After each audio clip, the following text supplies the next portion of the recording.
Bom dia, boa tarde ou boa noite. Vamos começar agora mais uma aula de exercícios, né? Uma videoaula de exercícios. Eu vou fazer aqui a resolução de exemplos, né, de questões referentes à segunda lista da segunda unidade, né, que eu passei para vocês. Demorei um pouco a fazer, mas está aí. Vamos lá.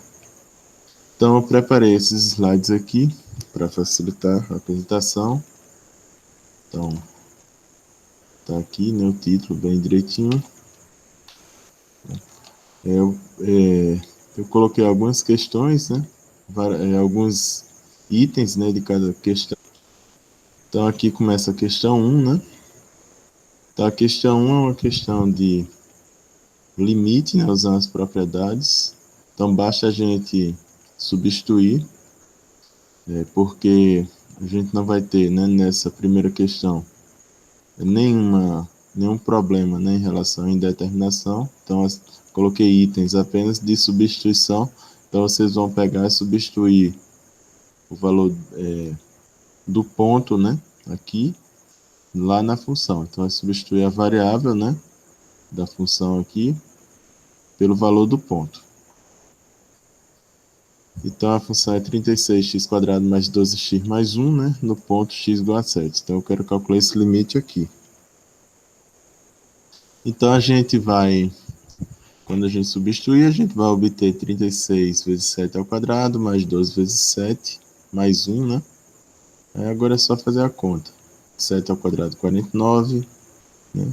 Repetir esse termo e esse. Quando eu fiz a conta aqui, deu esses valores aqui, né? E por fim, a gente chega em 1849. Eu fiz o primeiro item. Os outros itens são todos análogos, é só substituir, vocês vão ver que não dá indeterminação. Se der alguma indeterminação, caso dê alguma indeterminação, vocês fazem como no exemplo que vem logo a seguir. Na questão 2, a gente tem uma função de duas sentenças. Sim, só um comentário bem rápido, né? Essa questão eu fiz uma correção, né, no enunciado, né? Inicialmente eu tinha esquecido de colocar, né, a palavra função, né, e também o ponto, né? Eu tinha colocado apenas a função, né, e eu não tinha colocado que eu queria que vocês calculassem o limite, né, de f de x, quando x tende para o ponto, no caso desse exemplo, né, para o ponto menos 5. Aí eu corrigi, né, essa falha, e atualizei no SIGA A, né, e essa questão, né, eu coloquei ela lá na última página da lista. Então vocês deem uma olhadinha, viu? Pronto, então agora vamos responder, né, esse exemplo aqui. Então, eu tenho aqui uma função de duas sentenças e eu quero calcular o limite quando x tende para o ponto menos 5. Então, nesse caso, a gente vai ter que calcular os limites laterais. Então, quando x tende para menos 5, né, pelo lado esquerdo, né, eu vou estar nessa condição aqui, né, porque quando a gente tende pelo lado esquerdo, né, o valor de x é menor do que o valor do ponto. Então, nessa condição, a definição da minha função é essa aqui. É 2x sobre 9 mais 35 sobre 9. Então, eu vou substituir o x, né, por menos 5 nessa regra aqui. Então, estou calculando agora o limite pela esquerda, né, no menos 5. Então, eu vou trocar o x por menos 5, por 2 vezes menos 5 sobre 9, repetir o segundo termo, né? E agora a gente faz o cálculo, né? Então, 2 vezes menos 5 dá menos 10, né? Repetir todo o resto da expressão, né? Aí a gente observa que o denominador é igual, né? Na hora de somar as frações, repete o denominador e soma os numeradores. A gente chega em 25 sobre 9. Agora, né? Terminamos de calcular o limite pela esquerda, vamos calcular agora o limite pela direita.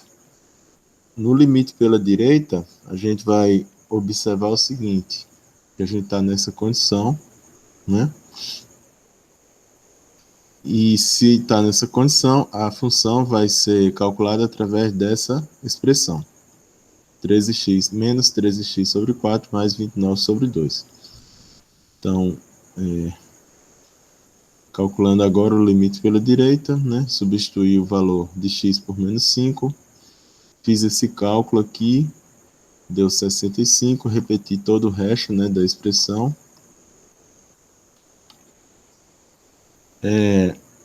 Agora a gente vai ter que calcular, né, essa soma de frações. Então, observem que os denominadores são diferentes, né? Então, a gente tem que tirar o mínimo múltiplo comum entre 4 e 2. Como 4 e 2 são... O 4 é múltiplo do 2, então a gente pode considerar que o MMC é o maior dos dois, que é o 4, né? MMC é mínimo múltiplo comum, né? Então, agora eu faço 4 dividido por 4 dá 1, né? Aí 1 vezes 65 dá 65.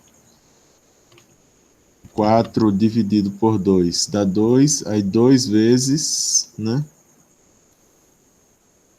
4 dividido por 2 dá 2, eu vou pegar o 2 e multiplicar o 29. Aí chega em 58. E agora a gente soma, né? Esses dois números, a conta, pelo que eu tô vendo aqui, tá errada, né? 8 mais 5 dá 13, vai 1, mais 5, 6, 6 mais 6, 12, né? Então dá 123 sobre 4. Então aqui é 123.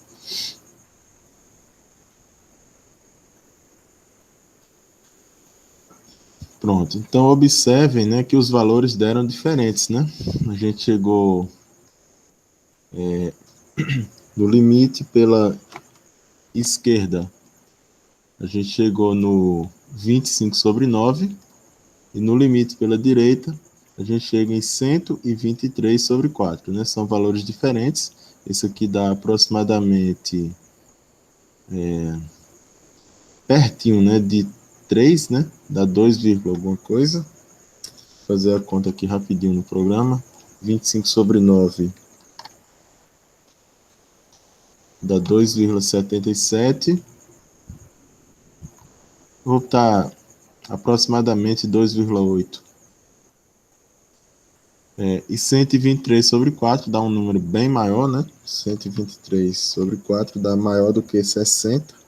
Não, sobre 4 ou sobre 2? Sobre 4. Dá maior do que 30, né? Dá 30,75. Então são valores diferentes. Então, como os valores deram distintos, então a conclusão, né, é que o limite, quando x tende, né, para menos 5, não existe. Pronto, então esse foi o primeiro exemplo da questão 2. Não sei se tem outro, vamos ver aqui. Tem o segundo exemplo. No segundo exemplo, a gente tem aqui uma função, novamente, de duas sentenças, né? Então, eu tenho aqui uma função definida por duas sentenças, duas regras, né? Uma regra para cada intervalo aqui. Então, observe que quando x é menor que menos 3, a gente vai calcular a função através dessa regra. E quando o x é maior do que menos 3, a gente trabalha com essa regra aqui. Quando x for igual, né, igual a menos 3, a gente ainda está na primeira condição, né? Para calcular, então, os limites laterais, então, o limite pela esquerda, a gente trabalha com a primeira condição, né? Eu quero calcular o limite no ponto menos 3, então eu substituo, né, o x por menos 3 nessa regra aqui. Então, vou ter menos menos 3, que dá 3, né? E repito o 2, então essa conta ficou bem mais fácil. Agora o limite, né, quando x tende a menos 3 pela direita. Quando x tende a menos 3 pela direita, eu tô nesse intervalo, né? Porque o x é maior do que o ponto quando a gente tende pela direita. E na função eu tô nessa regra aqui. Então, substituindo, né, o x por menos 3, fica menos 10 vezes menos 3. Repito, menos 25, né? Menos 10 vezes menos 3 faz relação de sinal, menos por menos dá mais. 10 vezes 3 dá 30. repete menos 25. E fazendo a conta deu 5, né? Então, observe que os valores deram iguais, são os valores dos limites laterais. Então, dessa maneira, a gente pode afirmar, né? Já que os limites laterais foram iguais, a gente pode afirmar que o limite existe e é igual ao valor comum, né? Então, a gente conseguiu calcular o limite comum da função. Então, no item A, o limite não existiu porque os valores deram diferentes, os valores dos limites laterais. E no item B, o limite existiu porque os limites laterais deram iguais. Então, terminamos aqui a questão 2, vamos agora para a questão 3. Então, a questão 3 é um novo limite, né? Aqui a gente tem agora uma função racional, né? Toda função que ela é uma divisão de dois polinômios, né? A gente chama de função racional. Então, eu quero calcular o limite quando x tende para menos 3 sobre 4. Então, a primeira coisa que a gente faz quando tiver um limite desse tipo é verificar se quando a gente substituir o valor de x, né, o valor do ponto aqui, se a gente vai obter uma indeterminação, né? Por exemplo, 0 sobre 0. Né? É uma das indeterminações. Então, nesse caso aqui, quando a gente substitui, né, a gente obtém essa indeterminação. Pode ver que eu vou ficar com 4 vezes menos 3 sobre 4, né? Mais 3 no numerador, né? Isso aqui é o numerador. Sobre, né? 32 vezes menos 3 sobre 4. Menos 3 sobre 4, né? Ao quadrado mais 44 vezes menos 3 sobre 4 mais 15, né?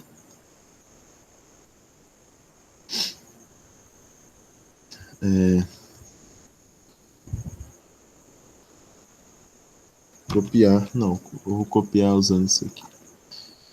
Vou copiar, vou abrir uma páginazinha aqui para poder fazer esse cálculo rapidinho. Então, no numerador tá claro, né, que vai dar 0, porque a gente pode cancelar o 4 com o 4, fica menos 3 mais 3, então o numerador dá 0, né? E o denominador também vai dar 0, vamos ver.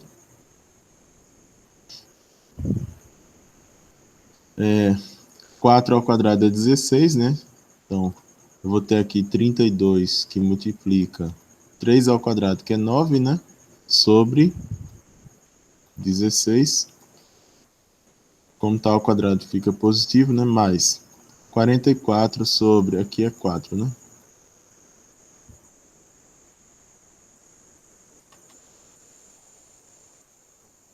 44 sobre 4 dá 11, né? Então, quando eu faço essa divisão aqui dá 11. 11 vezes menos 3 dá menos 33, aí mais 15.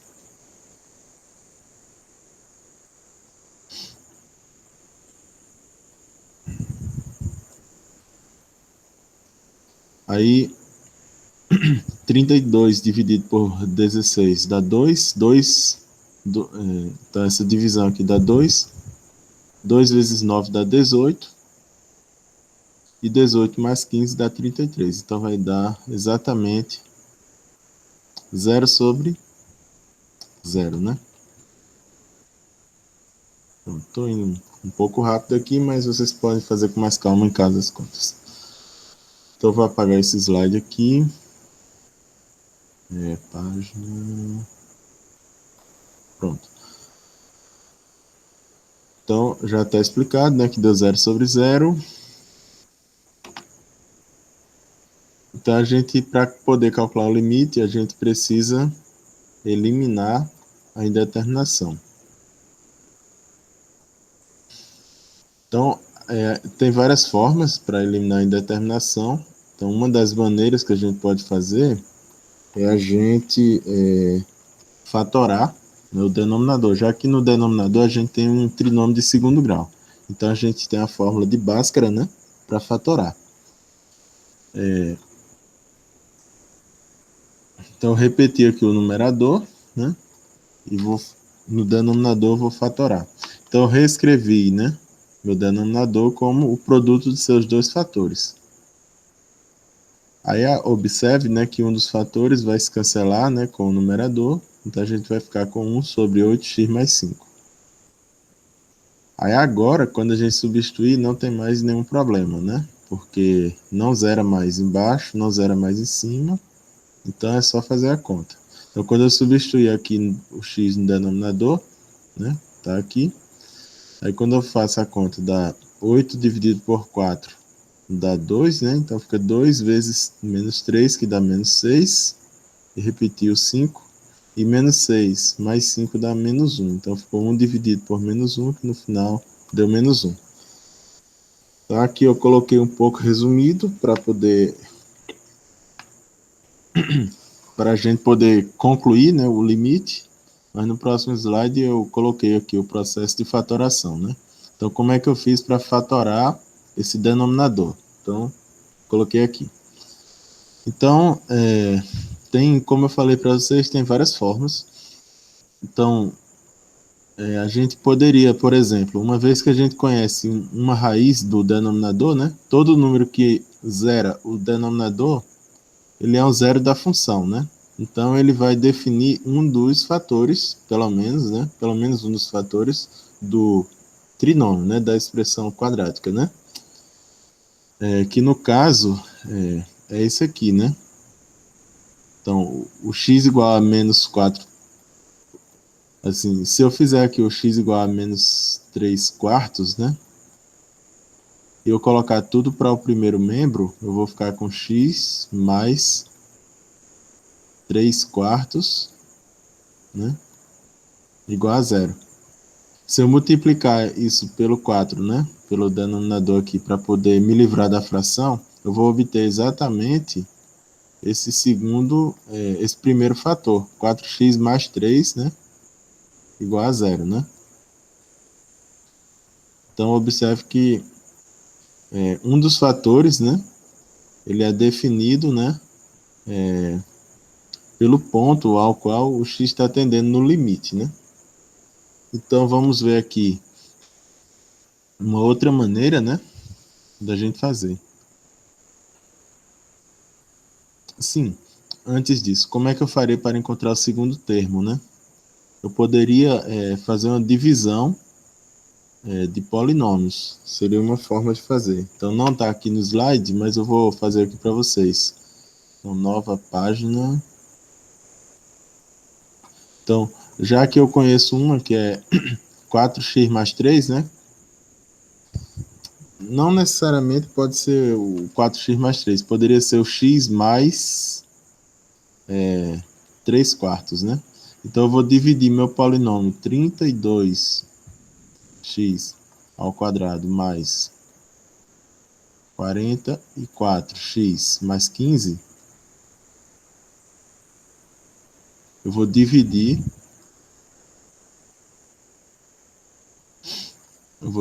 por x mais 3 quartos. Se vocês preferirem não trabalhar com fração, né?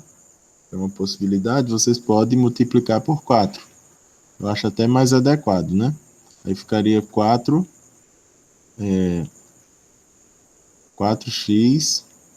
mais 3, né? Se eu multiplico x por 4 e a minha fração pelo denominador, né? Então, observe que eu tinha x tendendo,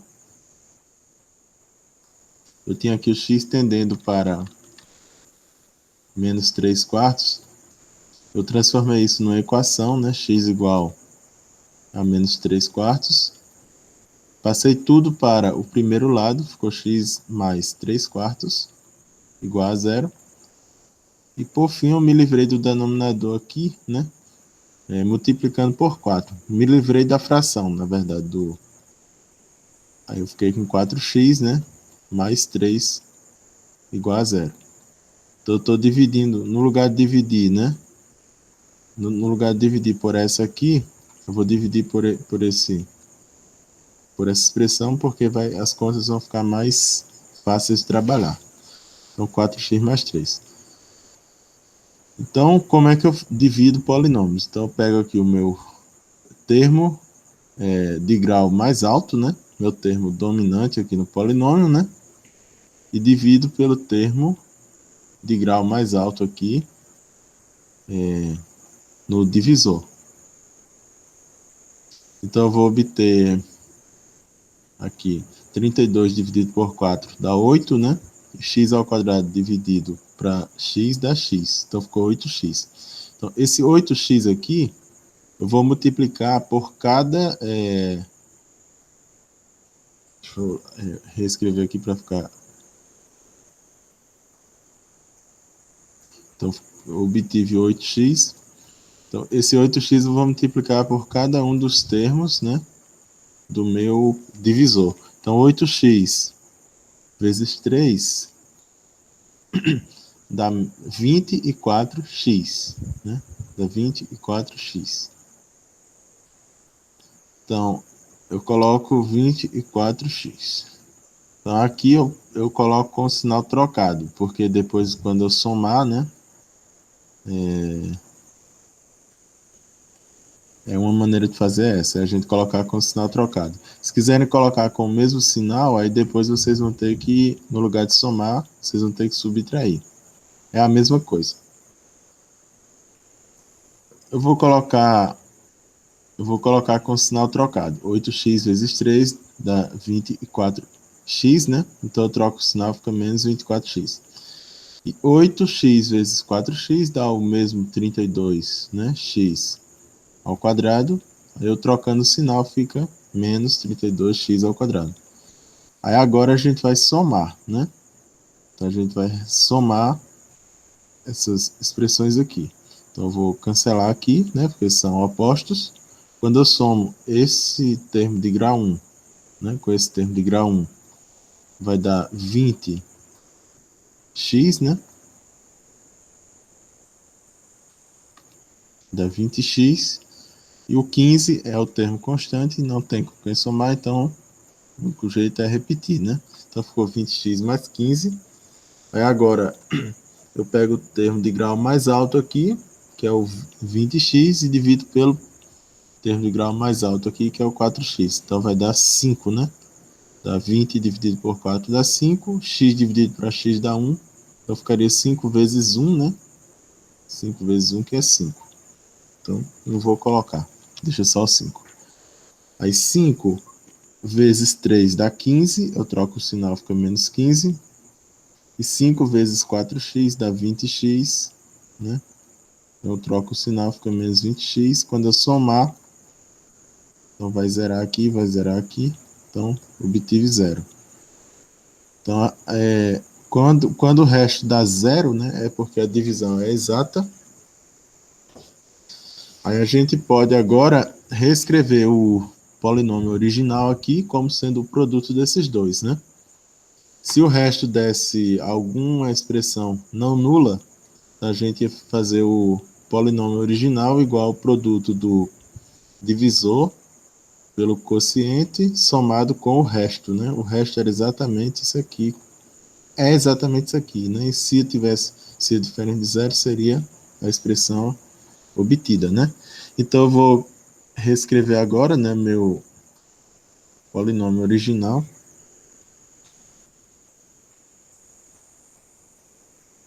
Então, 32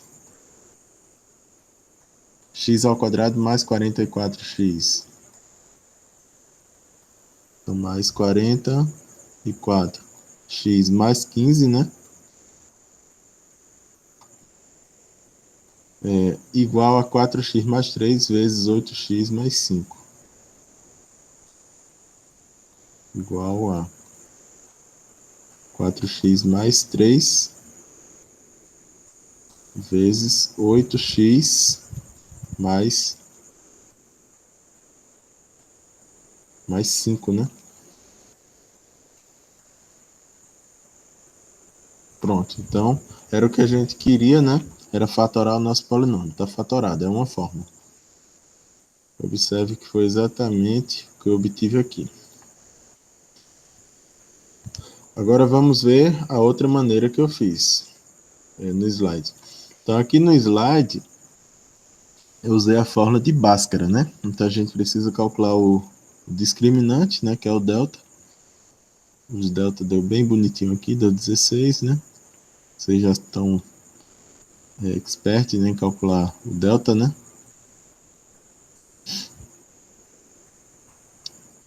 Aí, então, b ao quadrado menos 4ac, né? Então, b ao quadrado menos 4, né? Vezes a, que é isso aqui, vezes c, que é isso aqui. As contas estão aí, vocês verifiquem.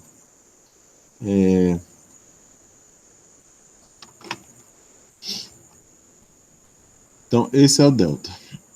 A fórmula de Bhaskara, né? Menos b, mais ou menos a raiz de delta sobre 2a. Então, menos b, então menos 44, mais ou menos a raiz de 16 sobre 2 vezes a, 2 vezes 32. Então, cheguei nisso aqui. Raiz de 16 é 4, 2 vezes 32 é 64. Então, quando eu usei o menos, eu sempre uso o menos para o x1, mas não é obrigatório. Então, obtive menos 44 menos 4, que dá menos 48 sobre 64. Simplificando, dividindo por 16, dá menos 3, dividindo por 16 embaixo dá 4. Então, essa é a primeira raiz. Essa aqui é a minha segunda raiz, né? Quando eu usei a soma.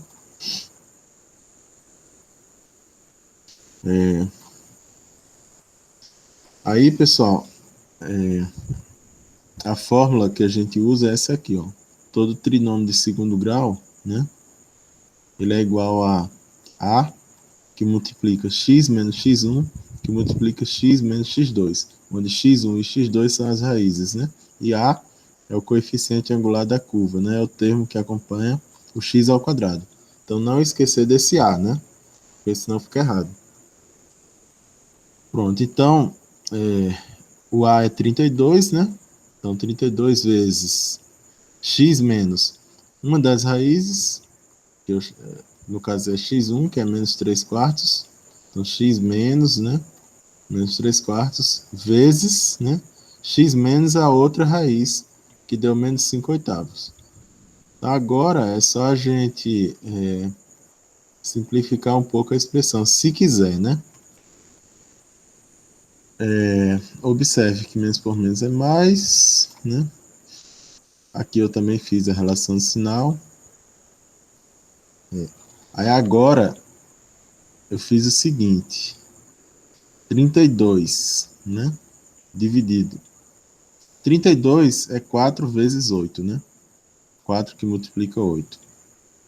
Então, nesse primeiro parêntese aqui, tem uma fração com denominador 4. Então, eu usei esse 4 aqui, né? Então, aqui é 4 vezes 8, né? Vou apagar isso aqui.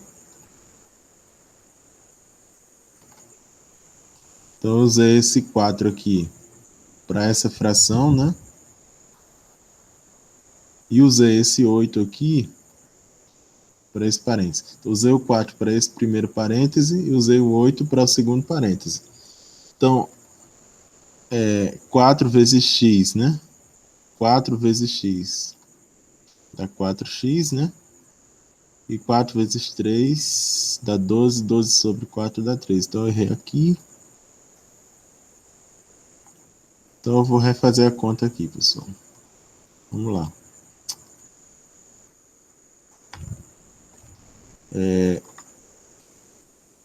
Ficou 4 vezes x, né?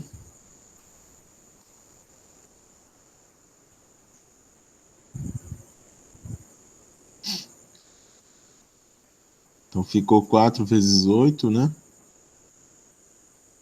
Vezes x mais 3 quartos.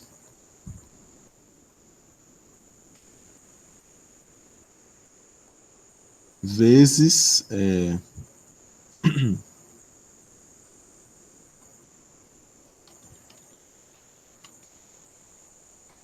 x mais 5/8, né? Então, o 4, né, como eu falei, eu usei para esse primeiro parêntese, né? Então, ficou 4x mais 3, né?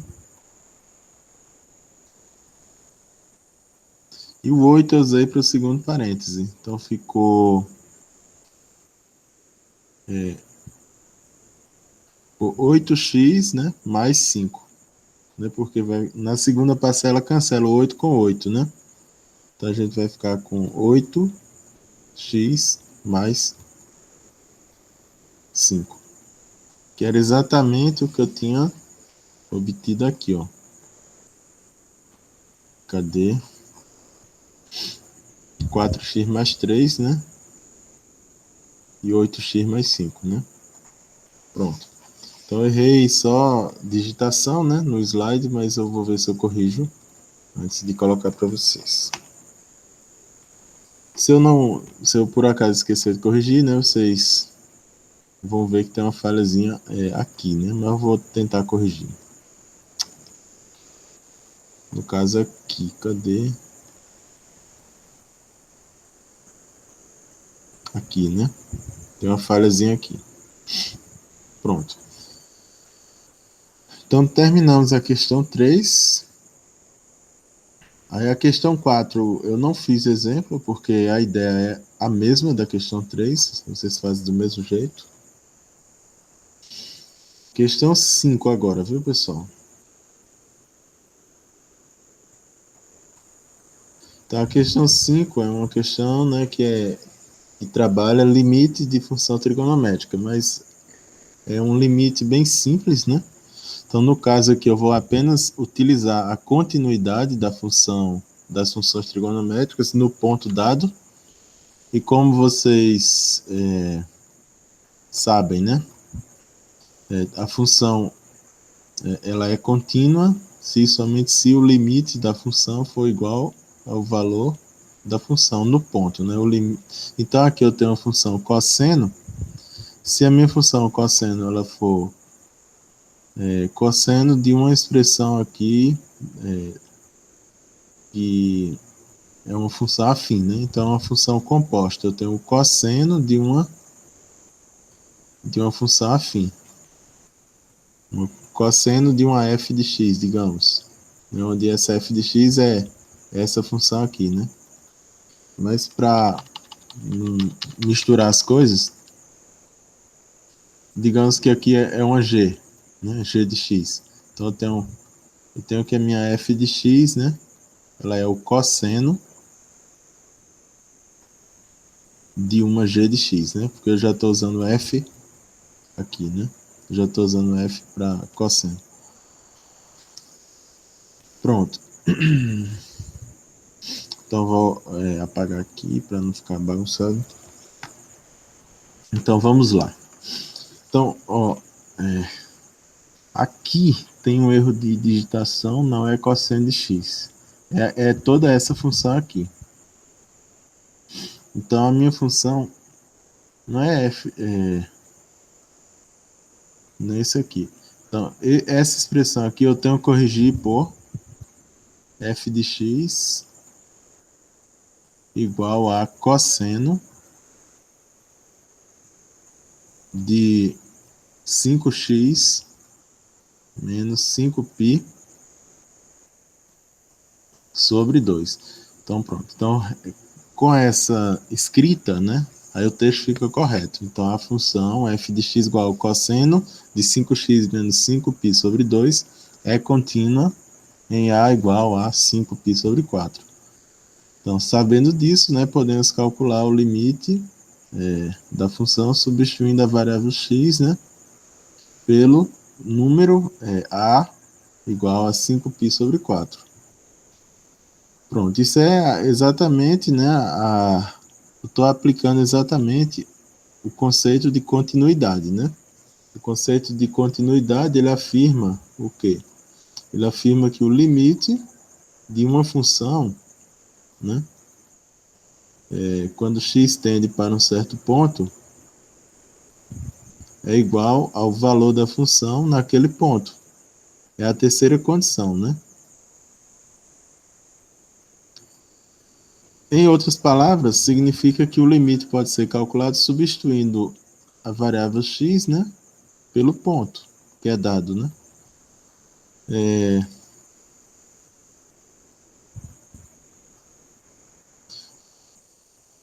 Então é isso que a gente faz aqui. Aí por que eu posso afirmar que essa função é contínua nesse ponto? Eu posso afirmar por quê? Porque eu estou fazendo uma composta de duas funções. Se a minha função é g, digamos que essa função aqui, ela é uma função g. Se eu sei que essa minha função g, ela é contínua no ponto que é dado, né, que é o ponto 5π sobre 4. E eu sei que a minha função externa aqui, né, que é o cosseno, também é contínua no resultado que eu obtive, no caso, não sei o valor, tem que fazer as contas aqui, né, a gente vai chegar nesse valor aqui, pronto. Então, se a minha função cosseno for contínua na imagem que eu obtive, então a minha função f, que é toda essa expressão, ela vai ser contínua nesse ponto aqui. Pronto. Aí vamos analisar.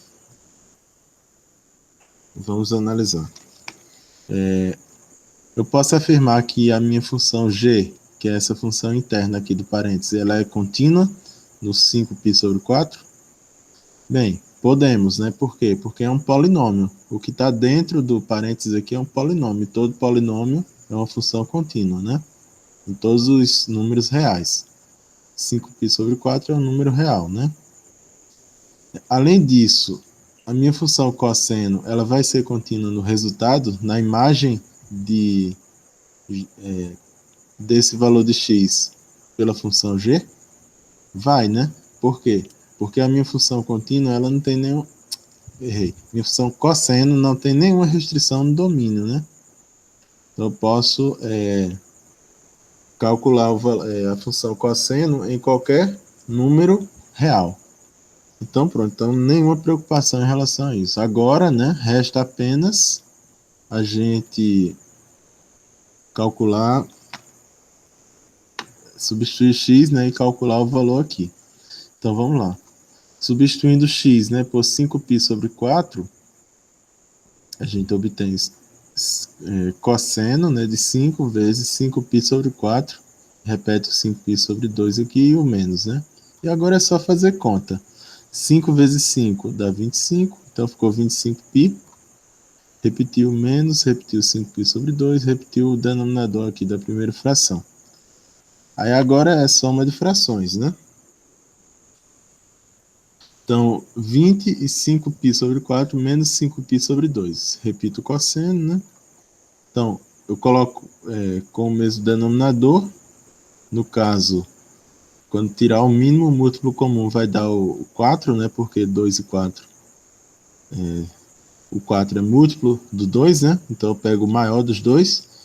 Então, aqui, quando eu faço 4 dividido por 4 dá 1. 1 vezes 25 dá 25, né? E 4 dividido por 2 dá 2. Aí 2 vezes 5π dá 10π, né? Repete o menos, né? Então, fiquei com 25π menos 10π sobre 4, que dá 15π sobre 4. Pronto, aí agora eu só simplifiquei um pouquinho a minha expressão, né? Para poder calcular o cosseno de 15π sobre 4, o que a gente pode fazer? A gente pode dividir o 15 por 4.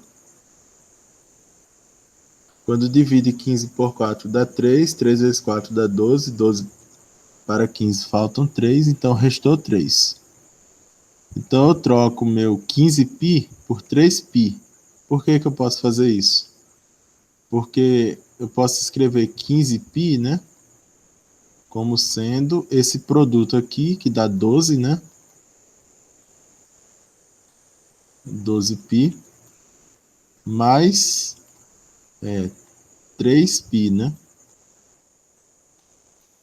Pronto. E 12π significa o quê? Dá 6 voltas completas no círculo trigonométrico, né? Que é 6 vezes 2π. Quando eu dou uma volta completa no círculo trigonométrico, eu saio de um ponto, né? Eu saio de um certo ponto aqui, aí quando eu dou uma volta completa, eu retorno para o mesmo ponto. Se eu faço isso 6 vezes, eu continuo no mesmo ponto. Então, não saio do lugar, né? A gente caminha, caminha, caminha sobre o círculo, mas para no mesmo ponto. Então, quando eu for calcular o cosseno, né? Eu posso dizer que o cosseno de 15π sobre 4 é igual ao cosseno de 3π sobre 4. Só que tem um detalhe aqui que tem um detalhe que eu esqueci de falar, que é o seguinte. Quando eu fizer essa substituição, tem o denominador, né? O denominador deu 4, não foi?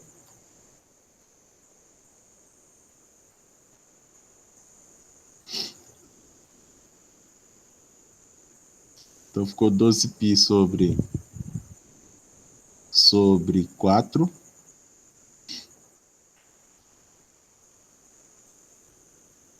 Dá 3π, né? 12 sobre 4 dá 3.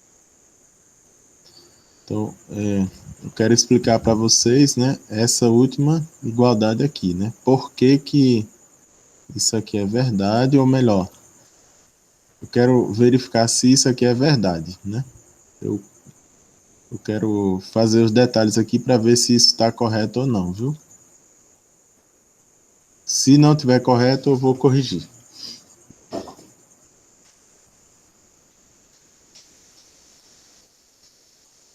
Então tá. Então, eu vou fazer o seguinte, pessoal. Eu vou dividir o 15π, né, por 4. Ou melhor, o 15 por 4. Quando eu fizer 15, né, dividido por 4, dá 3, né? 3 vezes 4, 12 para 15, resta 3, né? Então eu posso reescrever o 15, o 15π, né, como sendo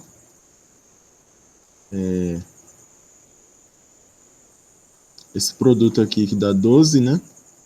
Então 12π mais o resto deu 3, né? 3π. Porque o 15, né, é 12 mais 3, né? Dividido por 4. Então, isso aqui. Então, quando eu separo essa minha primeira parcela, essa fração em duas, a primeira parcela fica 12π dividido por 4. É mais 3π, né? Então, mais 3π.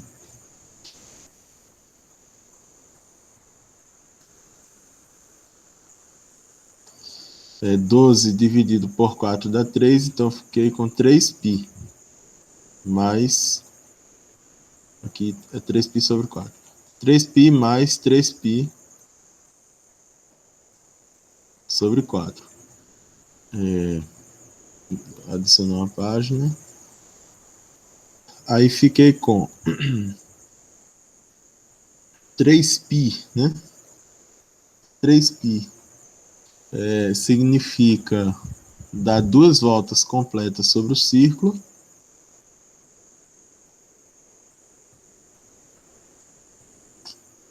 Três π significa 2π, né, mais π. E mais, repetindo esse termo aqui, 3π sobre 4. Então, eu vou deixar esse 2π separado, porque ele vai significar uma volta completa. E eu vou agora trabalhar com esse aqui. Então, π mais π sobre 4 vai dar 4 no denominador. 4 vezes π dá 4π, mais 4 dividido por 4 dá 1, vezes 3π dá 3π. Então, eu fiquei com 2π mais 7π sobre 4. Pronto, então eu cheguei nisso aqui. Então, o que eu tinha no início aqui era o quê? Era 15π dividido para 4, né? Então, estava errado aqui, né? Tinha um 4 aqui. 15π sobre 4, esse é o correto. Então, isso aqui, né? No final das contas, fiquei com 15π sobre 4, né? Igual a isso aqui. Então, o que significa, né, todo esse cálculo que eu estou fazendo? Significa identificar, né, aonde se localiza, né, o ponto final desse ângulo lá no círculo trigonométrico, lá na primeira volta do círculo, né? Lá na primeira volta, onde é que vai estar? Então, esse 2π aqui, né, significa o seguinte: eu estou saindo do zero, eu estou saindo aqui do zero, né?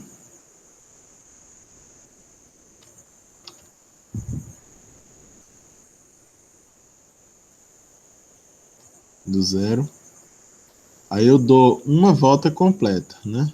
Eu giro no sentido anti-horário, 360 graus. Eu paro novamente aqui. Então, esse 2π aqui significa que eu saí do zero e voltei para o primeiro lugar. Agora, 7π sobre 4, observem que essa parcela aqui ela é menor do que 2π, né? Por quê? Porque 2π seria 8π sobre 4. Só que ela está próximo de 2π. Ela falta quanto para completar 2π? Ela falta π sobre 4. Quando eu digo que falta, é a mesma, vai coincidir com o menos π sobre 4. Então, menos π sobre 4 é menos 45 graus. É esse ângulo aqui, ó.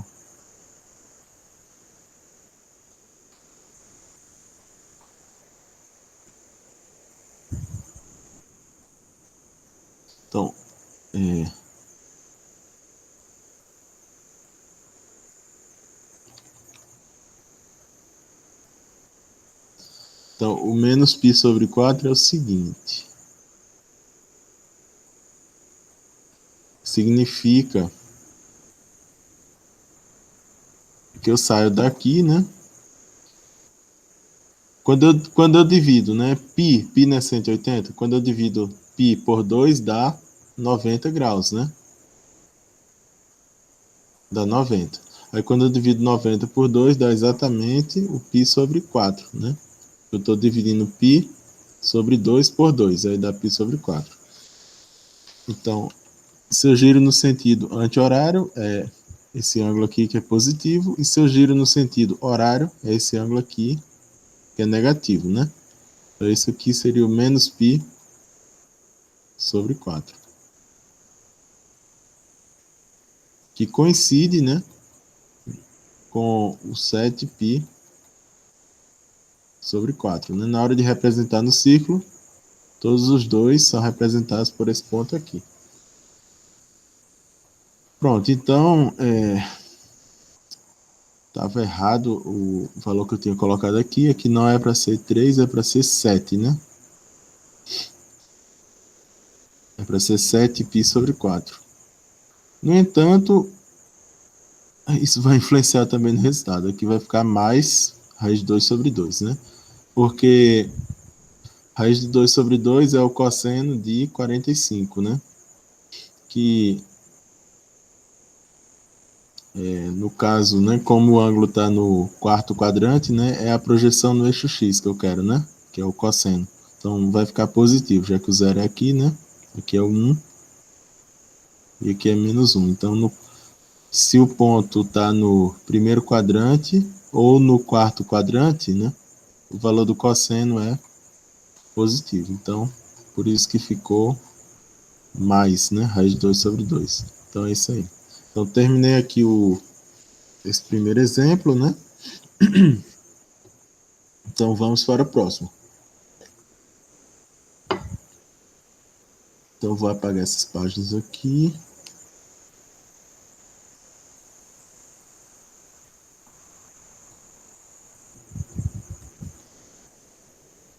Pronto. Então, no item B, eu tenho uma questão análoga, na mesma questão. Um item análogo, só que eu vou trabalhar com a função tangente. Vou trabalhar com a função tangente. O ponto aqui é 5π sobre 4. Novamente, eu vou ter que trocar isso aqui por isso tudo, né? Então, minha f de x é essa aqui. Então, não vou copiar tudo aqui, não. Então, essa expressão aqui é que vai ser a f de x. Então, ela é contínua nesse ponto. Eu estou afirmando isso para vocês. Aí, por quê, né? Porque dentro, no argumento da tangente aqui, eu tenho um polinômio. E esse valor aqui, ele não... Quando eu substituir, eu vou chegar em 31π sobre 4. Ele não está no... Ele não vai zerar a função o denominador da tangente, né? Porque a tangente é o quê? É o seno dividido pelo cosseno. É o seno de x dividido pelo cosseno de x. E essa fração aqui, né? Ela só vai zerar quando o cosseno zerar. E o cosseno só zera em múltiplos de π sobre 2, que não é o caso. Aqui é múltiplos de π sobre 4. Então, por isso que não tem nenhum problema para a gente substituir. Então, vamos dar continuidade aqui. Então, eu posso calcular simplesmente substituindo a variável x pelo valor do limite, né? Pelo ponto no qual eu estou calculando o limite, que é 5π sobre 4. Então, aqui está feitas as contas, vocês podem verificar com calma. Eu vou um pouco mais rápido aqui. O que interessa de detalhe aqui é verificar essa igualdade aqui, né? Talvez eu tenha errado, eu fiz um pouco rápido, talvez eu tenha errado aqui, mas eu vou fazer detalhado aqui para vocês. Então, na anterior aqui tinha dado 7, né? Então, vamos ver aqui quanto é que vai dar. 31π sobre 4. Então, eu vou colocar uma página depois. Então, 31π sobre 4.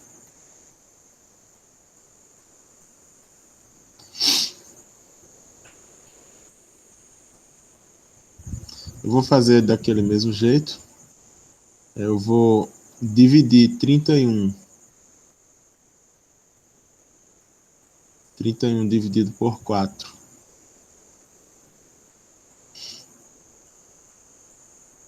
dá 7, né? Então fica 7 vezes 4, né? Aí o resto vai ser 3, né? Porque 7 vezes 4 dá 28.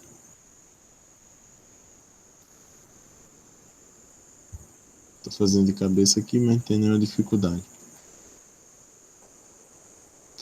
Aí, quando eu fizer, né? Essa primeira parcela, né? Que eu for dividir ela por 4, né? Aí eu vou ficar com 7, né? Aí agora a segunda parcela dividida por 4 eu tenho que deixar na forma de fração. Aí agora eu vou fazer a distributiva. Então vou ficar com 7π mais 3π sobre 4. Só que eu tenho que trabalhar um pouquinho ainda com essa parcela aqui. Então isso aqui eu vou dividir por 2, né? Por que eu vou dividir por 2? Eu tô querendo saber, né? Quantas voltas completas eu vou percorrer no círculo e qual o valor que ainda vai sobrar, né? Então eu vou dividir, na verdade, por 2π. Quando eu divido, quando eu estou dividindo por 2, né? O 7 por 2, quando eu divido 7 por 2 vai sobrar 1, né? Porque eu vou ficar com 3 vezes 2, né? Mais 1 vezes π. Mais, repito, o 3π sobre 4.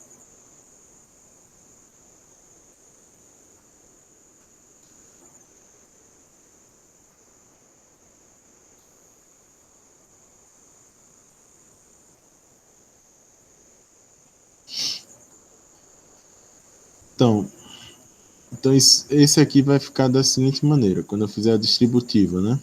Vou ficar com 3 que multiplica 2π, né? Mais 1 que multiplica π. Mais, repito o outro lá, que deu 3π sobre 4. Pronto. Isso aqui significa uma volta completa no círculo, né?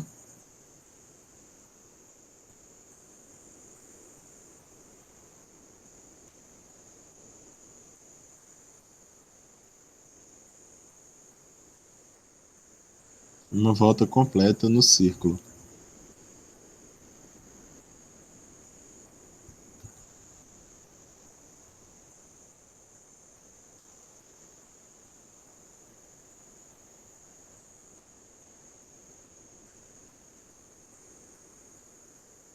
Pronto. Então, né? Como eu já expliquei para vocês, se eu tô aqui no ponto, aí eu dou uma volta, paro no mesmo ponto. Aí dou mais uma volta, paro no mesmo ponto. E dou mais uma volta, paro no mesmo ponto. Então, na hora de calcular o cosseno, não vai influenciar em nada. Aí, então, esse valor aqui, né, na hora que eu for calcular o cosseno, eu posso até eliminar. Aí eu vou considerar essa soma aqui. Então, π mais 3π sobre 4. Então, π mais 3π sobre 4, eu vou repetir aqui o 3 vezes 2π, que eu posso até deixar como sendo 6π mesmo, mais, aí essa outra conta aqui vai dar 4π mais 3π dá 7π sobre 4. Então, a mesma expressão daquela hora, né? Só muda essa aqui, mas não vai influenciar em nada. Então, se eu fizer o cosseno de 31π sobre 4,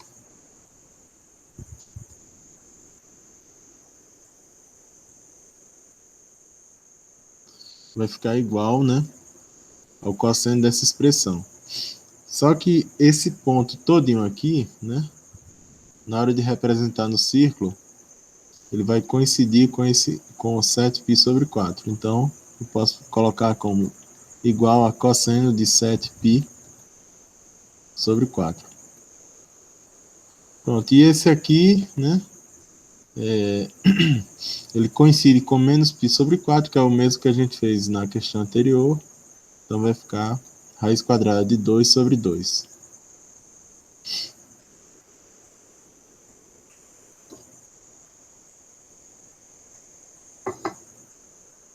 Então terminei mais um exemplo, né? Então, no caso não é cosseno não, né, pessoal? Só corrigindo aqui, é a tangente, né? Aqui vai ficar errado. Então só o ângulo que é igual, mas a função é diferente. Então aqui é tangente, pronto, e a tangente de 7π sobre 4 vai dar menos 1. Pronto. Então aqui o ponto está errado, mas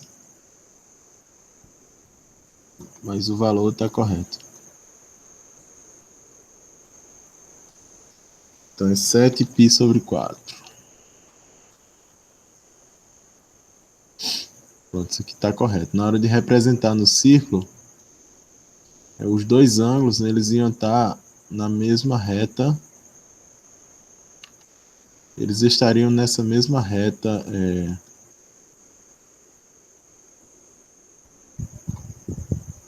aqui. Então, um ponto ia estar aqui embaixo, o outro ia estar aqui. Mas como eles estão na mesma reta que passa pela origem, né? Eles são simétricos aqui em relação à origem, né? Eles vão tocar o eixo das tangentes aqui no mesmo ponto aqui embaixo, né? Então, no caso, essa distância é 1 positiva, né? Só que a gente atribui um sinal negativo porque está abaixo da origem, né? A origem aqui é o ponto A, né?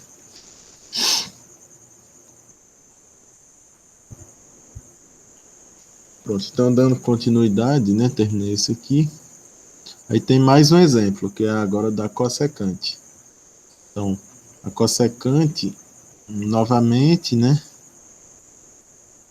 No lugar, f de x vai ser toda essa função aqui. Então, essa função aqui é cossecante de 2x dividido por 5, somado com 5π mais 6. Ela é contínua no ponto 2π sobre 3, com certeza. Por quê? Porque a cossecante é 1 dividido pelo seno.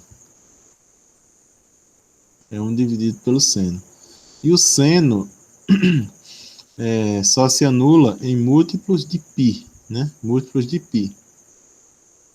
Quando eu substituir, né, o A por 2π sobre 3, eu vou chegar em π sobre 6. Π sobre 6 não é um múltiplo de π. Quando eu falo múltiplo, pessoal, é múltiplo inteiro, né? 2π, 3π, π, né? E todos os opostos negativos, né? Menos π, então, mais ou menos π, mais ou menos 2π, mais ou menos 3π, reticências. O zero também, né? Sendo zero é zero. Então, essa função f de x é contínua nesse ponto. Então, a gente pode calcular o limite substituindo o valor de x, né, na função por 2π sobre 3. Então, é só fazer a conta. Vocês podem verificar com calma aí. Então, novamente, vai ter um erro aqui no final. Eu tive 13π sobre 6, né? 13π sobre 6 até aqui está correto, é só essa última igualdade aqui. Então, quando eu divido, talvez, né? Vamos ver se está errado ou se está certo. Peraí. Se eu dividir 13π, né?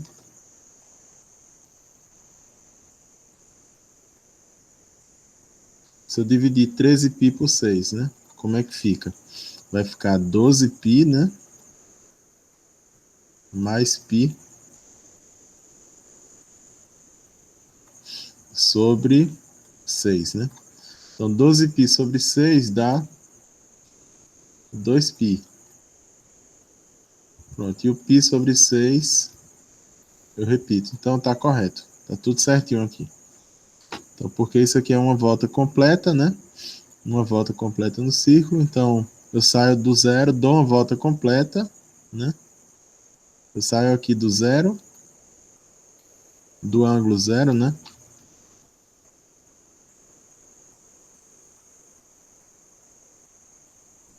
Então, eu saio daqui.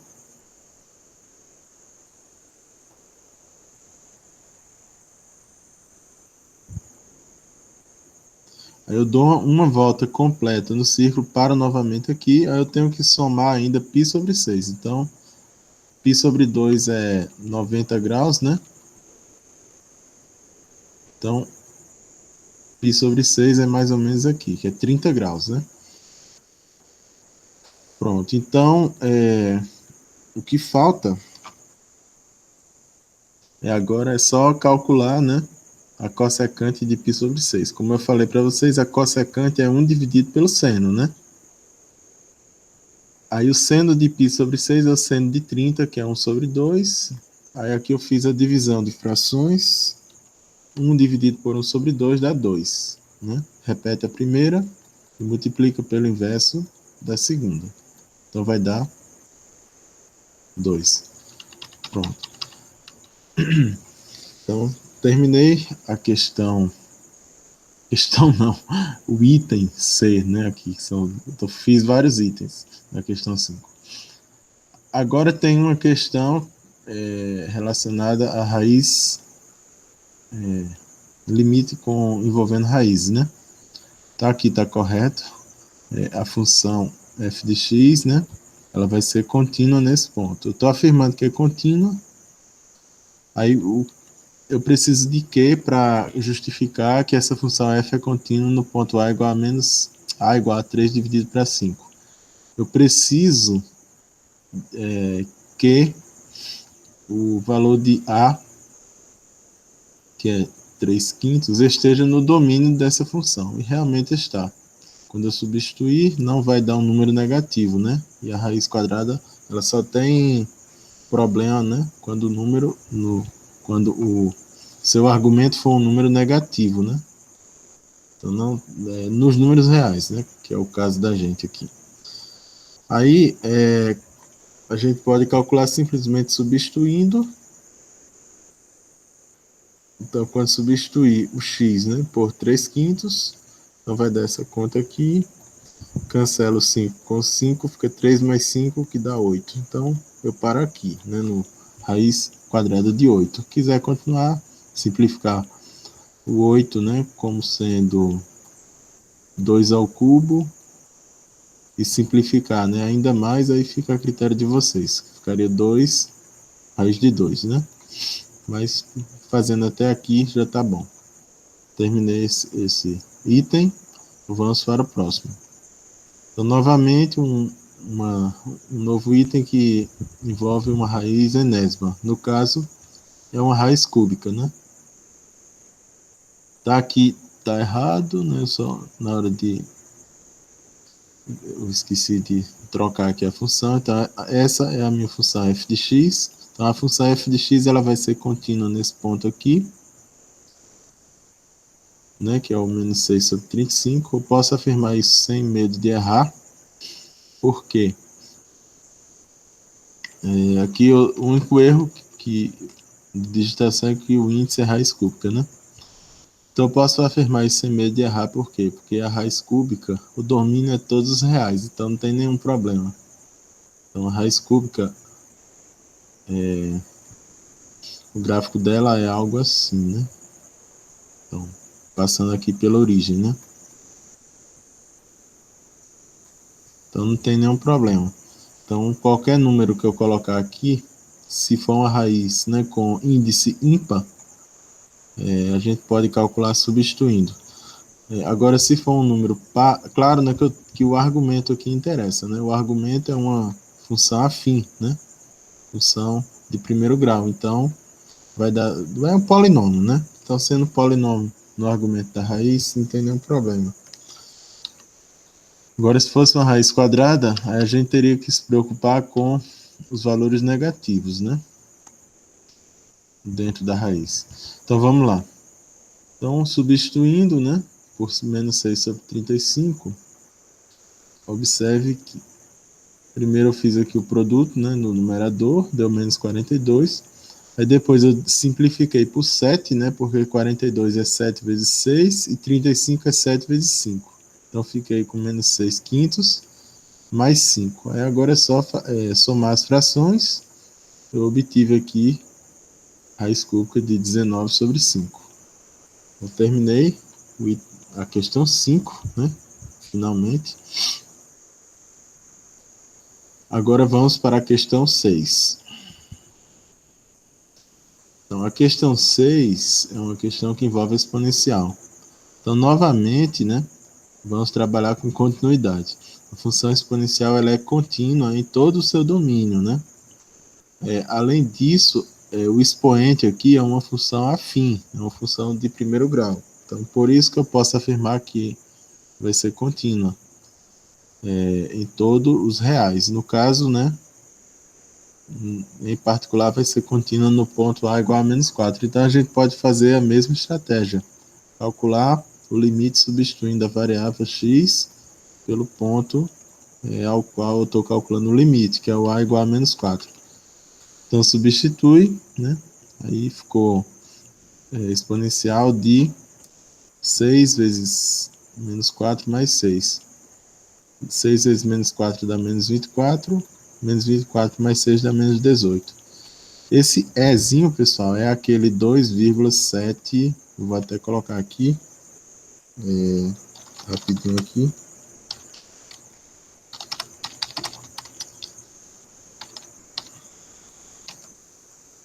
Só um segundo aqui, pessoal.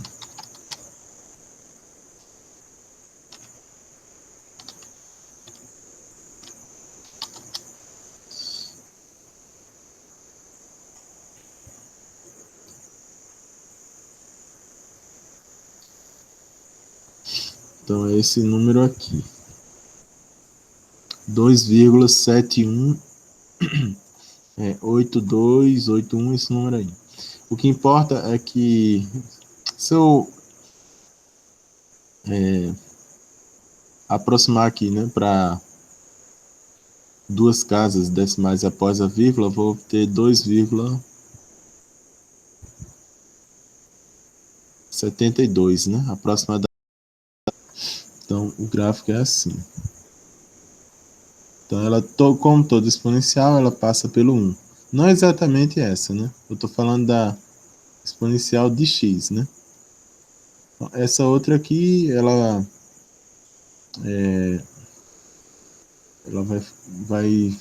não vai assintotar o eixo x, né?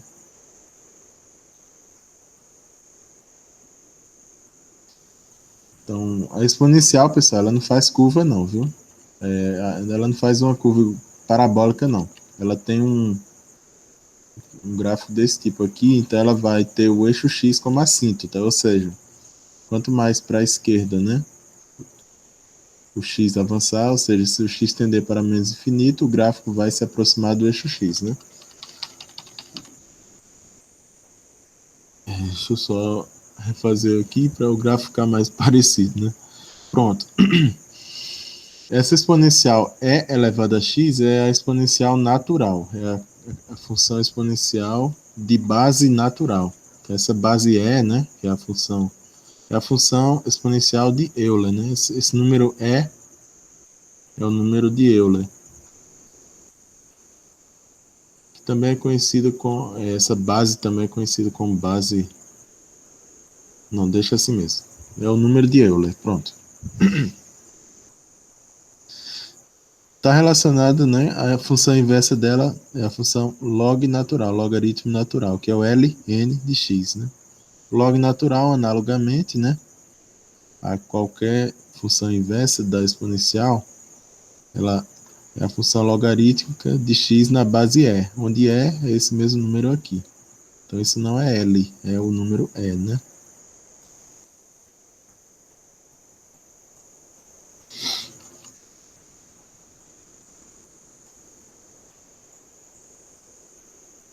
Pronto. Então, toda vez que tiver alguma função exponencial, né, vocês podem, se o argumento for uma função afim, se o expoente for uma função afim, vocês podem calcular substituindo. Então, aqui tem outro exemplo. Agora a minha base não é mais a base natural, mas é a base 5, né? Então, vocês podem calcular substituindo, não tem nenhum problema, né? Porque o domínio da exponencial é todos os reais, né? E como eu tenho ela composta com uma função afim, continua sendo todos os reais, não tem nenhum problema. Eu posso calcular substituindo. Então, fiz as contas. Então, substituindo x por menos 5, então ficou 5 elevado a menos 5 menos 6, 5 elevado a menos 11, e aqui eu só fiz, se quisesse parar aqui já podia, eu só fiz um pouquinho de cálculo a mais, né? Eu só fiz jogar, né, eu não quis continuar com o expoente negativo. Para ficar com o expoente positivo, eu tive que jogar para o denominador. Mas se quisessem parar aqui poderia, né? Pronto, então terminei aqui esse limite, vamos para o próximo. Aqui eu tenho outra exponencial, só que a base é menor que 1, né? Novamente o expoente é uma função afim, então não tem nenhum problema, pode calcular substituindo. Então cheguei nisso aqui. Para o expoente ficar positivo, é só inverter a fração. Pronto. Terminei mais um exemplo.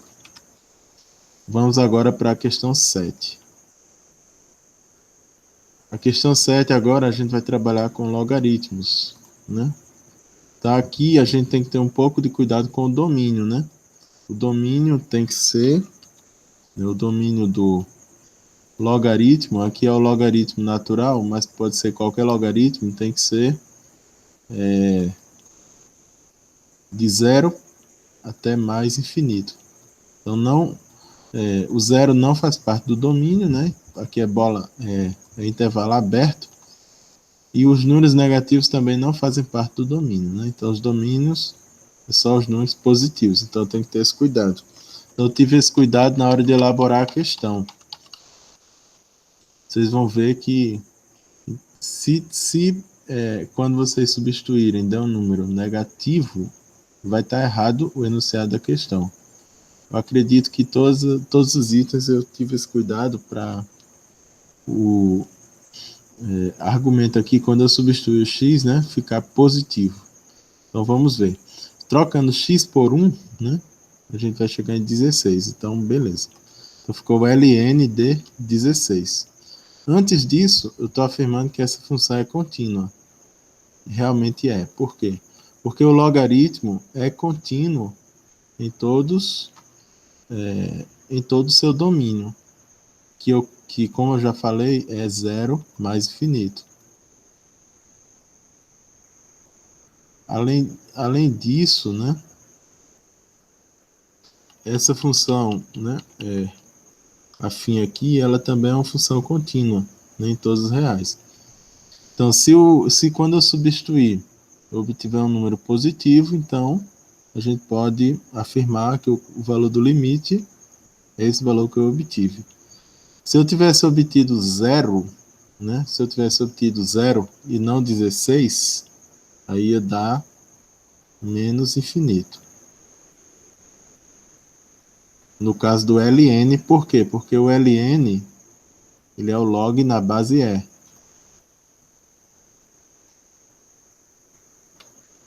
Então, o ln de x, por definição, é o logaritmo de x na base E. Onde E, como eu falei para vocês, é o 2,72 aproximadamente, né? 2,72 aproximadamente. Então, a base é maior que 1. Se a base é maior que 1, o limite do log natural de x, né, quando x tender para 0 pela direita, né, porque nunca vai assumir o 0, né? Isso aqui é igual a menos infinito.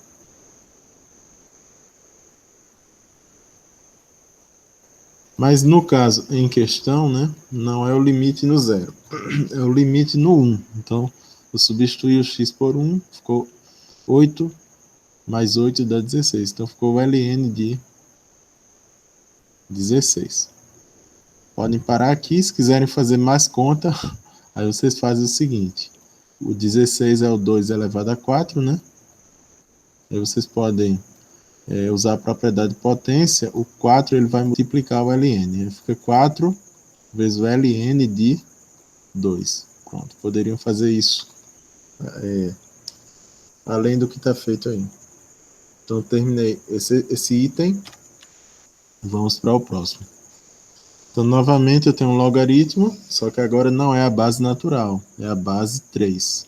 Mas continua sem nenhuma dificuldade. Quando eu substituir, né, o valor deu um valor positivo dentro do argumento, então Está correto. Então, esse é o valor do limite. Eu posso calcular o limite substituindo. Então, ficou 8 mais 3 dá 11, né? Então, ficou log de 11 na base 3. Aqui eu tenho um logaritmo na base 1/5, que é uma base menor que 1, né? Mas continua sendo contínua em todo o seu domínio, ou seja, de 0 até mais infinito. Então, o que importa é que quando eu substituir, dê um número positivo. Se der zero nesse caso, aí a gente teria o limite do log na base 1/5, né? De x, quando x tender para zero, né? Pela direita, né? Se o que quando eu substituir desse zero, teria um limite desse tipo aqui. Aí daria mais infinito. Por que mais infinito? Né? Porque o gráfico do logaritmo de base menor que 1 é decrescente, né?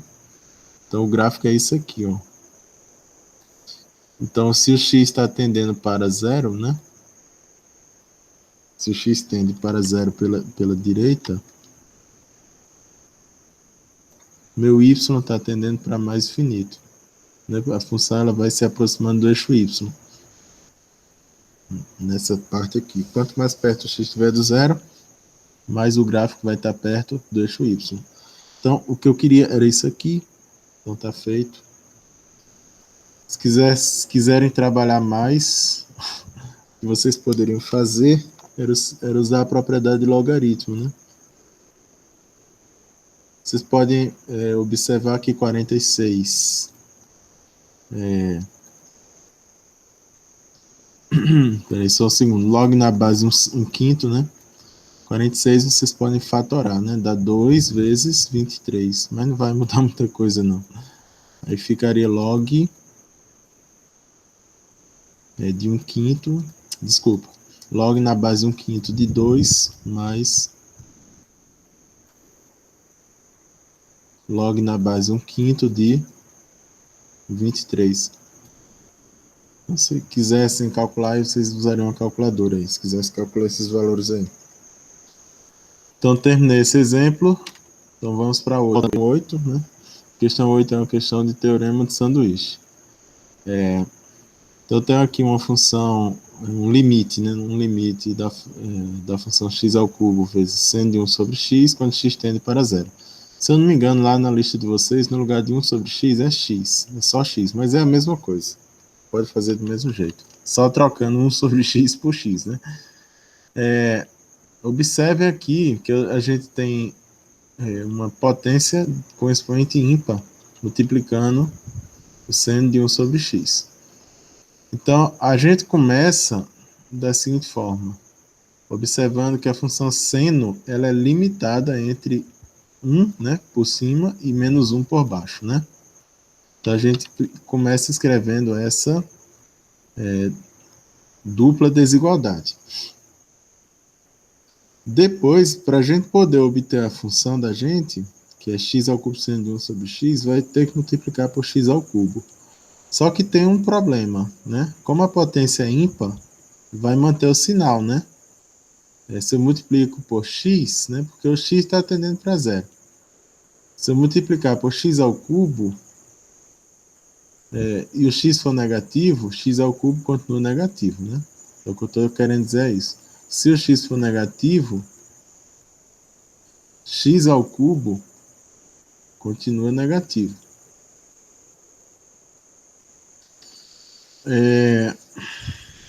Aí, na hora de multiplicar, né, por x negativo, vai inverter a desigualdade. Isso não é nenhum problema. Só na hora de escrever que fica um pouco maior o texto. Então, eu vou multiplicar por x ao cubo. Então, vai inverter a desigualdade. Só isso. Mas, quando eu for calcular os limites laterais, né, das funções que estão nos extremos, né, aqui eu só reescrevi, né, a minha desigualdade estava ao contrário aqui, né? Então, para ficar da maneira que a gente está acostumado, né, eu só joguei esse para cá e esse para cá. Aí ficou assim. Então, o x, a minha função, né, que é essa aqui, ela continuou maior ou igual que x ao cubo, né? E continuou menor ou igual que menos x ao cubo. Pronto, agora observe que lateralmente, nos extremos, né? Quando a gente fizer o limite de x tendendo a zero pela esquerda, que é o caso, né, já que o x é negativo, eu multipliquei por x negativo. Cadê? Aqui, ó. Então, se o x é negativo, eu faço o x tender a zero pela esquerda. Aí os limites das funções que estão nos extremos, que é essa aqui e essa aqui, vai dar zero, né?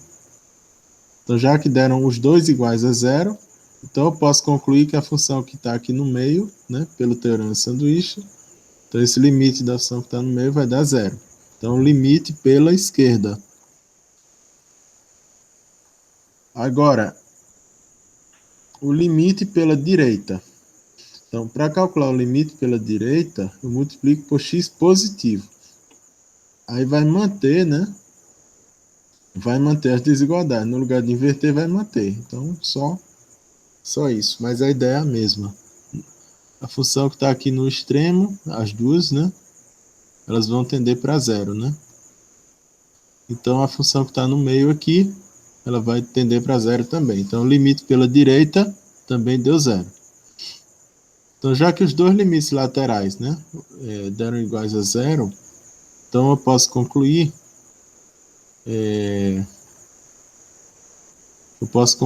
que o limite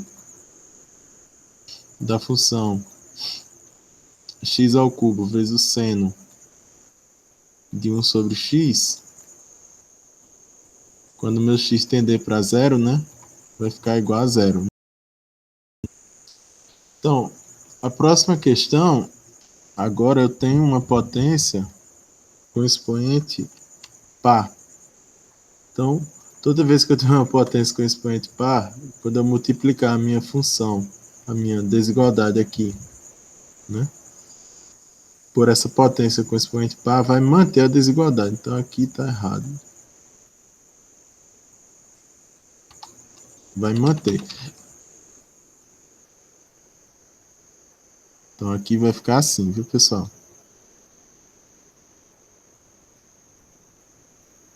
Então, vai manter. Aí, portanto, né, além disso, quando eu fizer os limites, né, das funções que estão aqui nos extremos, né, quando eu calcular, vai dar quanto? Se o x tende para zero, essa vai tender para zero, e essa outra aqui vai tender para zero. Então, a função que está aqui no meio, né, a função f de x, ela vai tender para zero também. Então, esse limite dá zero, esse limite dá zero, então a função que está no meio vai tender para zero. Com isso, eu concluo essa questão, né? Eu fiz dois itens. Então, o que muda de um item para outro? O que muda de um item para outro é apenas que quando eu tenho uma potência ímpar, eu tenho que fazer os limites laterais, né, separadamente. Então, primeiro eu fiz o limite pela esquerda, né? Primeiro, quando eu multiplico por x negativo, aí eu calculo o limite pela esquerda. E quando eu multiplico por x positivo, né, que é o caso aqui, eu vou obter o limite pela direita. Aqui, pessoal, no slide ficou faltando apenas a conclusão, né? Mas, assim, na hora de explicar eu coloquei, né? Então, a conclusão é que esse limite aqui dá zero, né?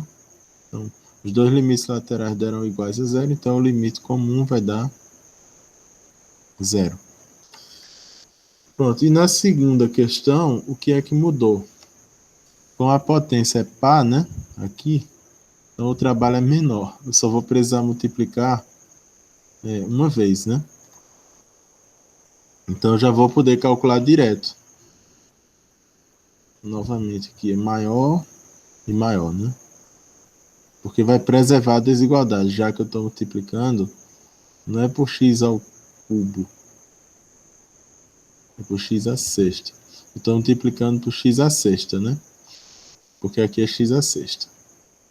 Então, eu estou multiplicando por x à sexta. E considerando que o x à sexta é positivo, né? A gente vai preservar a desigualdade, né?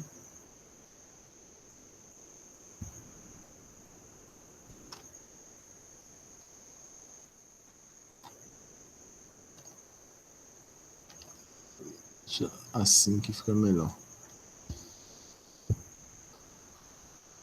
A gente preserva a desigualdade, calcula os limites laterais, dão zero, né?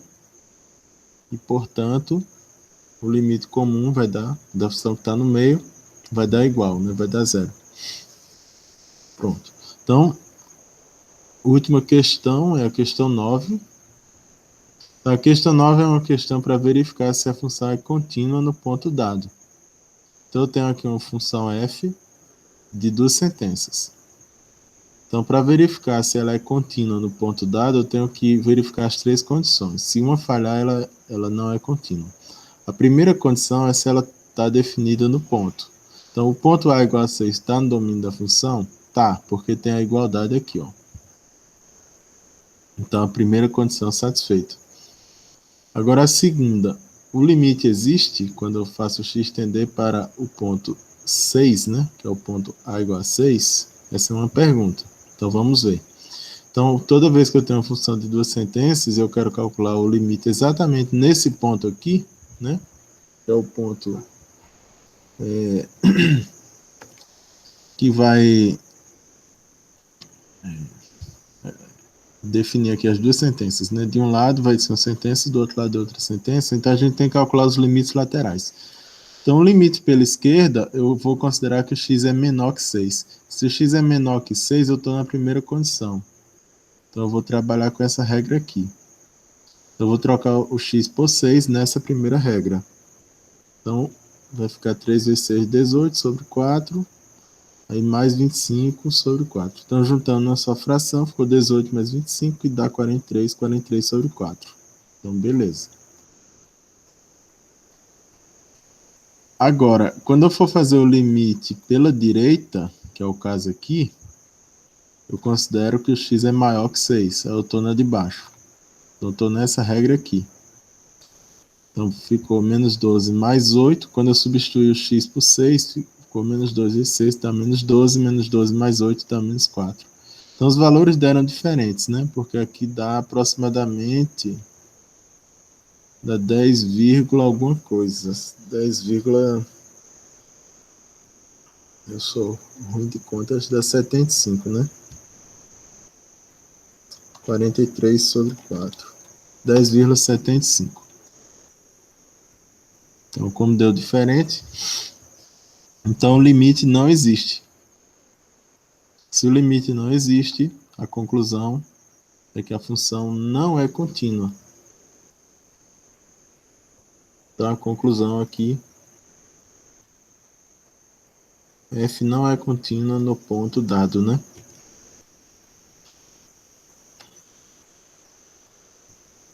Mais uma questão do mesmo tipo, né? Então, vamos ver aqui. Agora, o ponto é menos 3 e eu tenho essa função aí.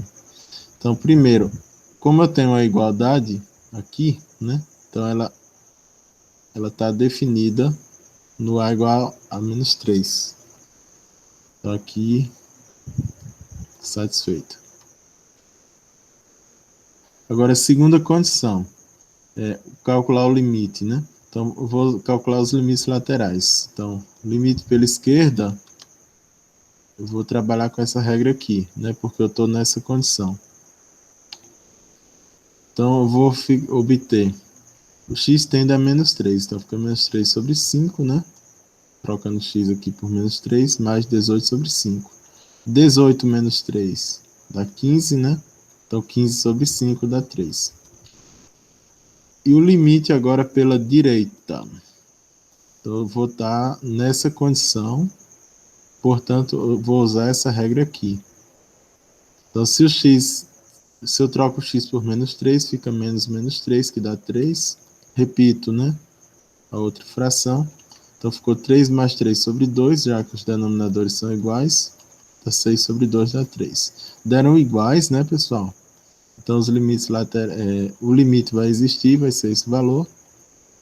E qual foi o valor da função no ponto? Então, o valor da função no ponto, eu vou considerar a igualdade, então eu vou usar essa mesma regra, eu vou chegar no mesmo valor que eu usei aqui. Então, vai dar 3, né? Então, vai valer essa igualdade aqui. A conclusão é que a função vai ser contínua no ponto x igual a menos 3. Então, aqui eu termino, né, a minha apresentação, na minha aula de exemplos, né? Esses slides, né, tem alguns errinhos poucos, eu vou corrigir quando for amanhã, lá para de noite, eu coloco para vocês. Então, bons estudos aí.